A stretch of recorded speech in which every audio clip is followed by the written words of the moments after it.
இந்த வீடியோ ஃபுல்லா வாட்ச் பண்றதுக்கு முன்னாடி நீங்க என்ன பைக் வச்சிருக்கீங்கன்னு மறக்காம கமெண்ட் பண்ணிட்டு போயிருங்க. இப்ப வீடியோக்குள்ள போயிடலாம். நம்ம வாட்டர் வாஷ் பண்ணாவே நம்மளோட பைக்ல வந்து பாத்தீங்கன்னா செயின் ஸ்ப்ராக்கெட் ரொம்ப லூஸ் ஆயிரும். அதனால செயினுக்கு லூப் அடிச்சுட்டு அப்படியே பைக் செயினை டைட் பண்ணிடலாம் அப்படின்னு பாத்தீங்கன்னா கடைக்கு எடுத்து வந்துட்டோம். நம்ம எப்பவுமே இந்த கடைக்கு ரெகுலர் கஸ்டமர், அதனால வந்து பாத்தீங்கன்னா நம்ம போனாவே கொஞ்சம் பார்த்து பண்ணிடுவாரு அண்ணன். நம்மளோட பைக்ல வந்து பாத்தீங்கன்னா செயின் வழக்கத்துக்கு மாதிரி ரொம்பவே லூஸ் ஆயிருச்சு. இன்னும் கூட நீங்க நம்மளோட சேனல் சப்ஸ்கிரைப் பண்ணாம இன்ஸ்டாகிராம் பேஜ் ஃபாலோ பண்ணாம பாத்துருப்பீங்க. மறக்காம ரெண்டுத்துலயும் ஃபாலோ பண்ணி வச்சுக்கோங்க. உங்களோட சப்போர்ட் எல்லாம் கண்டிப்பா நான் இல்ல.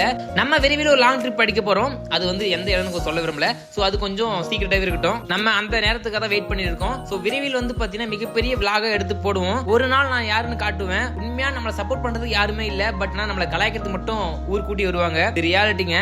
இப்ப கூட நான் போஸ்ட் பண்ற வீடியோ எல்லாத்துக்கும் வந்து பாத்தீங்கன்னா நெகட்டிவ் கமெண்ட் தான் வரும். பாசிட்டிவ் யாருமே பண்றது இல்ல. பட் இருந்தாலும் பரவாயில்ல, என்னோட முயற்சி நான் எப்பவுமே கைவிட மாட்டேன். எனக்கும் ஒரு நாள் வரும், அப்ப நான் யாரும் காட்டுவேன். இந்த வீடியோ என்னோட ஏட்டர்ஸ் தாங்க. சோ இது வந்து ஒரு பைக் வீடியோ தான். பட் என்னோட மனசுல இதெல்லாம் கொட்டிட்டேன். ஃபைனலா பைக் ரெடி பண்ணி கிளம்பிட்டோம். சோ முடிஞ்ச வரைக்கும் நம்மளோட வீடியோ ஷேர் பண்ணி விட்டுருங்க. Bye bye, see you.